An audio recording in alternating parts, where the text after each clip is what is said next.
All right, guys, I want you to take a look at the SimBucket simulation. This is from simbucket.com. I really like this. It kind of helps you understand how charges transfer, what polarization is at the molecular level or the subatomic level, what conduction is. It's just awesome, and I'm going to go ahead and get after it right now.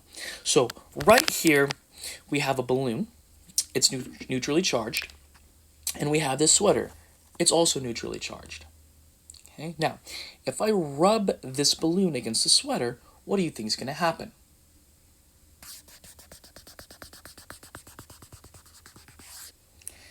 If you said it's going to gain negative charges, you're right. Okay, it picked up those electrons after rubbing it. That was friction. So through friction, electrons were able to move from the sweater to the balloon. Okay, those charges were physically transferred. Let's see that again. I rub, and those charges are physically transferred to the balloon. Okay, now we have a negatively charged balloon, and over here we have this metal bucket. It's neutrally charged. Okay, we're saying this bucket is a conductor.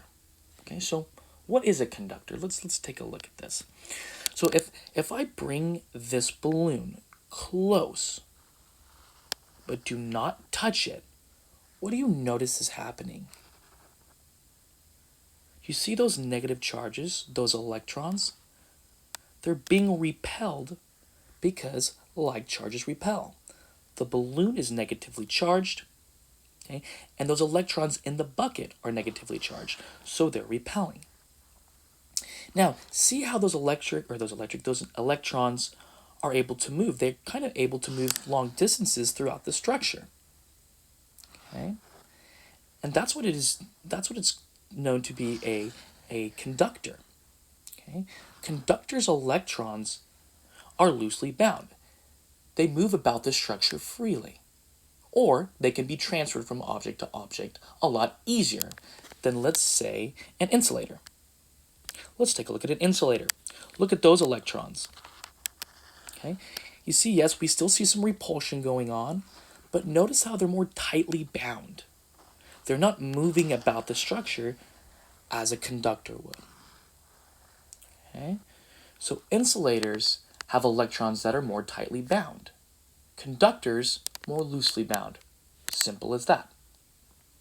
Now, let's go over the phenomena we see here. Let's go back to conductor. Okay, this phenomena that we see those electrons being pushed away, this is known as polarization. All polarization is a redistribution of charges within an object. That's it. Now, polarization can happen in a conductor, or polarization can happen in an insulator. But notice how it's more drastic within the conductor than the insulator. So conductors are more easily polarized, let's say. All right, cool. Now let's go back to the conductor. Now, what were to happen if I were to let go of this balloon? What do you think is going to happen? We have, remember, a neutral object, and we have a negative object. What do we know about those two? Do they have a force of attraction, force of repulsion? Will nothing happen? What do you think?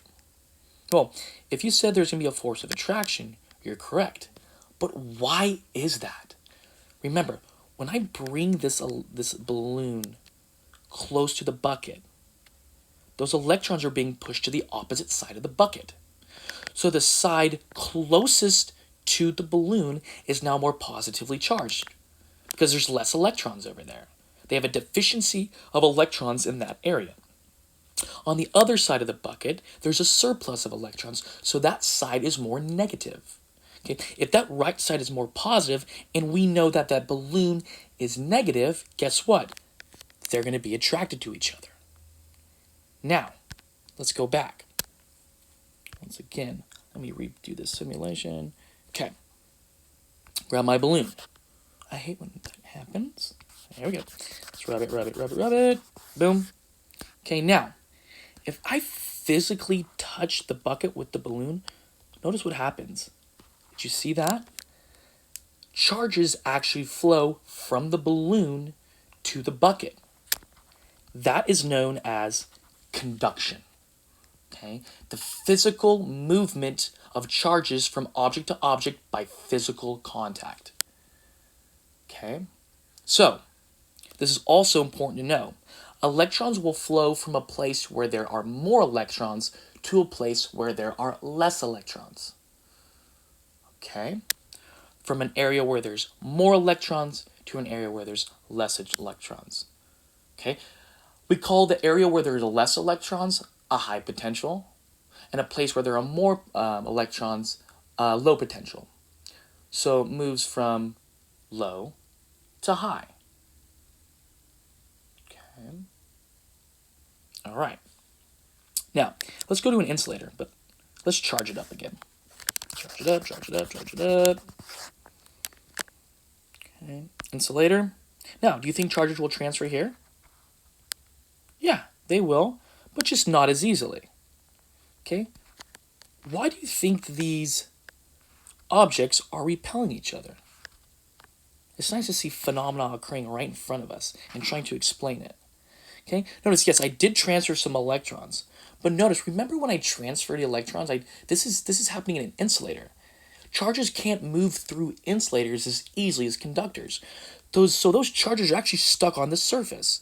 And we know that right side of that bucket, that whatever that insulator is, okay, is more negatively charged because it has a surplus of electrons right there. Well, if that's negatively charged and the balloon's negatively charged, guess what?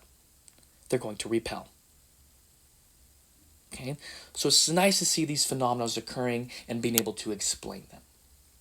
Okay, so the next video, we'll go one step further.